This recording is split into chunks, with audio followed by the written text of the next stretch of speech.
Question number 8 है draw a isosceles trapezoid ABCD। तो ये कुछ ऐसे बनेगा, इसमें ABCD है तो ध्यान रखना कि आपने ABCD ही बनाना है।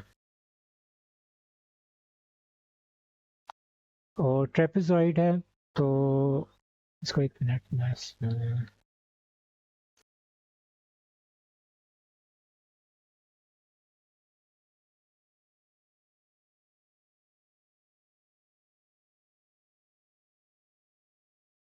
बिल्कुल हमने इस तरह बनाना है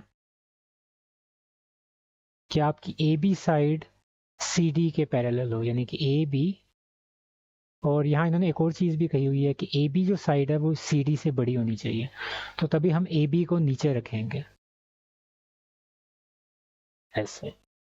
AB पैरेलल है DC के या CD के, और AB साइड उन्होंने सेकंड बताई हुई है कि बड़ी है CD साइड से, तो AB आप नीचे रखेंगे और CD को ऊपर रखेंगे और ये आपस में पैरेलल। बाकी पैरेलल के लिए ये निशान ज़रूरी नहीं है, लेकिन इससे आपको ये चीज़ कंफर्म होनी चाहिए कि ये वाली जो दो साइड्स हैं ये आपस में बराबर होती हैं, क्योंकि ये आपके पास आइसोसेलेस ट्रेपेजॉइड है, इसमें हमेशा ये वाली साइड्स आपकी होती है पैरेलल।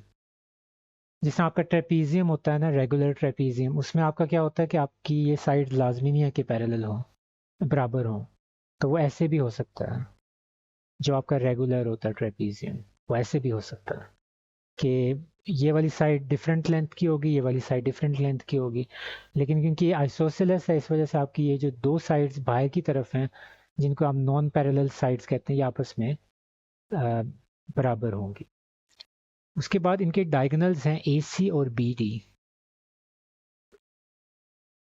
ये आपका BD डायगोनल जा रहा है, ये आपका AC डायगोनल। तो ये आपस में इंटरसेक्ट कर रहे हैं, किस पॉइंट पे इंटरसेक्ट कर रहे हैं? E पॉइंट पे इंटरसेक्ट कर रहे हैं। और आपने प्रूव करवाना है कि ABE जो है आपका ट्रायंगल ABE, ये मैंने जो रेड में बना दिया है, ये आपका जो ट्रायंगल बन रहा है ये सिमिलर है CDE के। तो इसको मैं डिफरेंट में बना रहा हूँ, CDE।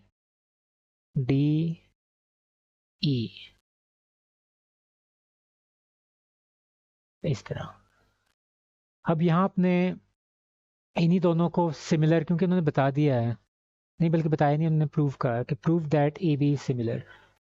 तो उसके साथ ही आपने CE की लेंथ भी निकालनी है। तो उससे पहले आप क्या करेंगे, आपको जो लेंथ्स पता है, जिस तरह AB की उन्होंने कहा हुआ है 8 सेंटीमीटर है, तो ये आपके पास 8 सेंटीमीटर हो गया। CD की उन्होंने बताई हुई है 4 सेंटीमीटर है, तो ये आपके पास 4 सेंटीमीटर हो गया।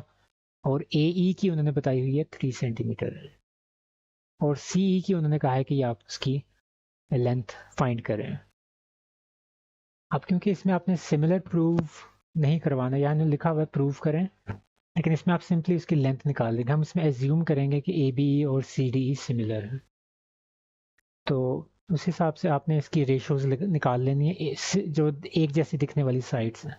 एक चीज़ आपने याद रखनी है कि क्योंकि ये आइसोसेलेस ट्रेपीजियम है, तो इसके अंदर जो ट्राइंगल्स आपको नज़र आ रहे हैं ना, वो भी आपके पास आइसोसेलेस है। फॉर एग्जांपल अगर आपका ये 3 सेंटीमीटर है तो ये भी 3 सेंटीमीटर होगा। तो ये हिसाब है कि आपकी ये वाला जो ट्राइंगल बन रहा है ये आइसोसेलेस है, दो साइड्स बराबर होती हैं। तो अब आप सिंपली रेशो निकाल लें इनकी साइड्स की, जैसे कि AB की रेशो किससे निकलेगी? DC से। और यहाँ आप क्योंकि आपके पास AE साइड गिवन है, तो उसकी आप निकाल लें CE की। यहाँ ना मुख्तलिफ कॉम्बिनेशंस बन सकते हैं, आप BE की भी आप CE के साथ निकाल सकते हैं, क्योंकि ये सारी साइड्स बराबर, ये दो साइड्स बराबर हैं। तो इस वजह से आप इसकी इसके साथ निकाल लें या इसकी इसके साथ निकाल लें, एक ही बात है। तो यहाँ मैं अब इसको निकाल रहा हूँ AE की, क्योंकि ये बड़ा वाला ट्राइंगल ये नीचे है ना, तो इसका आपने ऊपर रखना है, और जो छोटा वाला ट्राइंगल है वो नीचे रखना है, तो CE नीचे आएगा। और उसके बाद अब आपने निकालना क्या है? CE निकालना है, तो क्रॉस मल्टीप्लाई करके CE इधर आ जाएगा। AE multiply by DC divided by AB।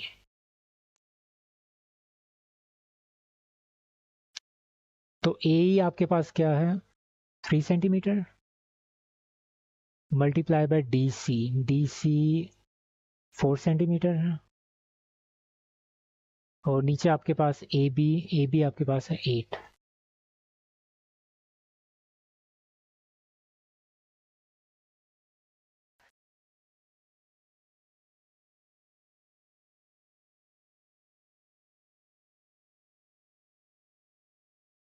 Three over 2 centimetre यानी कि 1.5 सेंटीमीटर। तो ये आपकी सीई की लेंथ निकल आएगी। क्वेश्चन नंबर 9 है regular dodecagon has its side length decreased by factor of 1 over square root 2. If perimeter of original dodecagon is 72 centimeter, what is the side length of scaled dodecagon? तो डोडेकागोन का मतलब होता है, इसको हम ड्यू भी पहले मेरे ख्याल में पढ़ते होते थे, डोडेकागोन। तो इसका मतलब होता है कि आपकी पॉलीगॉन्स होते हैं मुख्तलिफ, जिस तरह आपका ट्रायंगल है, इसी तरह स्क्वायर है, रेक्टेंगल। तो 5 साइड्स होती हैं, इसको हम क्या कहते थे, पेंटागोन, फिर हेक्सागोन, फिर हेप्टागोन, ऑक्टागोन, नोनागोन, डेकागोन। तो डोडेकागोन का मतलब है जिसके अंदर 12 आपके पास साइड्स होती हैं। तो मैं ड्रॉ तो करने नहीं वाला, लेकिन वैसे आपको अंदाज़ा हो जाना चाहिए जिसके अंदर 12 साइड्स होती हैं। तो टोटल पेरीमीटर 72 है। तो अगर आपने उसका एक साइड का लेंथ निकालनी, एक साइड की लेंथ निकालनी, तो आप उसको 12 से डिवाइड कर देंगे। तो साइड की आपने लेंथ निकालनी है, तो आप क्या करेंगे, 72 सेंटीमीटर को डिवाइड कर देंगे 12 से, क्योंकि आपको एक साइड की लेंथ निकालनी है, टोटल 12 साइड्स हैं। तो आपके पास 6 सेंटीमीटर आ जाएगा एक साइड की। अब उन्होंने कहा है कि अगर उसके ऊपर फैक्टर लगा दिया जाए 1 over 2 स्क्वायर रूट का, और उतना आपने डिक्रीज करवाना है, तो फिर क्या आपके पास उसकी जो साइड लेंथ क्या बन जाएगी, जो स्केल्ड है उस वेरिएंट की। तो आप सिंपली क्या करेंगे, उसको आप मल्टीप्लाई करवा देंगे उसके साथ। तो चेंज द लेंथ या स्केल्ड भी कह सकते हैं।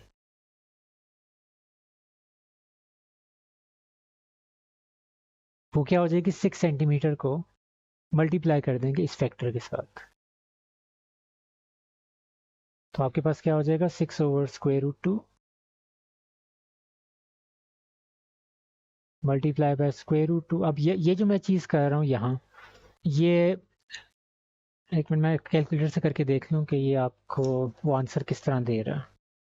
अगर मैं simply 6 divided by square root 2 करूँ, तो आपको डायरेक्ट आंसर भी, वही मैंने कैलकुलेटर पे चेक किया, वो आपको इस तरह आंसर दे भी सकता है डायरेक्ट। लेकिन अगर किसी के पास एडवांस कैलकुलेटर नहीं है और ये आंसर नहीं आ रहा फॉर एग्जांपल, तो आप क्या कर सकते हैं, आप ये वाला काम करेंगे, इसको हम क्या कहते थे, रैशनलाइजेशन करते थे डिनोमिनेटर्स की। तो आप इसको स्क्वायर रूट 2 से ही मल्टीप्लाई करेंगे, डिवाइड भी करेंगे। ऊपर क्या आ जाएगा, ये नीचे आपके पास क्या हो जाएगा, इसका स्क्वायर। स्क्वायर स्क्वायर रूट से कैंसिल हो गया, क्या आ जाएगा, 6 स्क्वायर रूट 2 over 2, और यहाँ आपके पास 2 इसके साथ कैंसिल आउट हो गया, 3 स्क्वायर रूट 2 आज। तो ये वही वाला आंसर है। तो ये डायरेक्ट कैलकुलेटर से भी आ सकता है, अगर नहीं आ रहा तो आप इस तरह उसको निकाल लेंगे। यानी कि 6 सेंटीमीटर था ओरिजिनल जो आपका डोडेकागोन था, उसकी एक साइड की लेंथ थी, लेकिन अब आपको उन्होंने कहा है कि इसको डिक्रीज करवाना है। तो डिक्रीज करवाने के लिए आपको इसके साथ इस फैक्टर से मल्टीप्लाई करवा देना है, तो वो आपकी डिक्रीज लेंथ आ जाएगी।